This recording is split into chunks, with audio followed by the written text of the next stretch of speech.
23 सितंबर 2023 मुरली की मुख्य बातें। अभी बच्चे आकर के बाप द्वारा आस्तिक बने हैं, क्योंकि बाप द्वारा बाप को जाना है इसलिए आस्तिक कहलाते हैं। तुमने जाना है बरोबर हम आत्मा हैं, वह हम आत्माओं का बाप है। सम्मुख आकर बतलाते हैं कि तुम आत्माएं हो, मैं तुम आत्माओं का परमपिता हूँ। तुम निश्चय करते हो बाप 5000 वर्ष बाद फिर आए हुए हैं। भल यहाँ सम्मुख बैठे हैं, जानते हैं परमपिता परमात्मा पतित पावन बाप पतित से पावन देवता बना रहे हैं। देवताओं की तो यहाँ सिर्फ मूर्तियां हैं, खुद तो है नहीं। जो भी मनुष्य मात्र हैं, सिवाय तुम ब्राह्मणों के, और कोई भी आत्मा और परमात्मा को नहीं जानते। रोज समझाते रहते हैं, बच्चे अपने बाप को याद करो तो तुम्हारे विकर्म विनाश होंगे। विकर्म तो जन्म जन्मांतर के सिर पर बहुत हैं।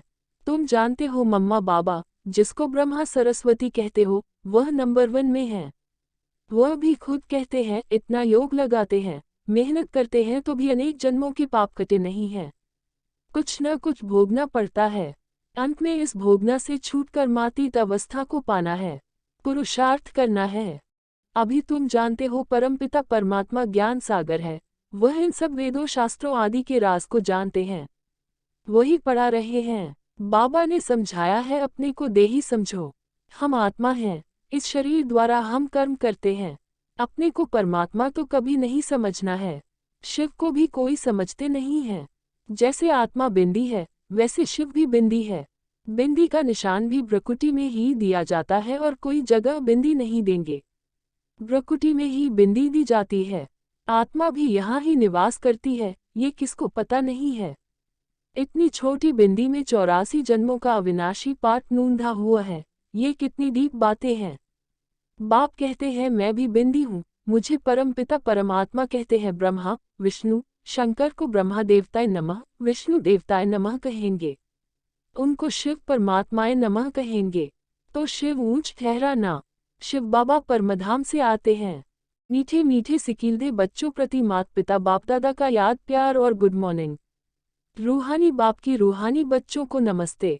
धारणा के लिए मुख्य सार, एक सवेरे सवेरे उठ याद में बैठ कमाई जमा करनी है, अपने आप से बातें करनी है, देही अभिमानी रहना है। 2 राजयोग कर्मयोग सीखना और सिखलाना है, कभी भी तंग होकर पढ़ाई नहीं छोड़नी है, बाप का रिगार्ड जरूर रखना है। वरदान, बाप समान बेहद की वृत्ति रखने वाले मास्टर विश्व कल्याणकारी भाव। बेहद की वृत्ति अर्थात सर्व आत्माओं के प्रति कल्याण की वृत्ति रखना, यही मास्टर विश्व कल्याणकारी बनना है। सिर्फ अपने व अपने हद के निमित्त बनी हुई आत्माओं के कल्याण अर्थ नहीं, लेकिन सर्व के कल्याण की वृत्ति हो।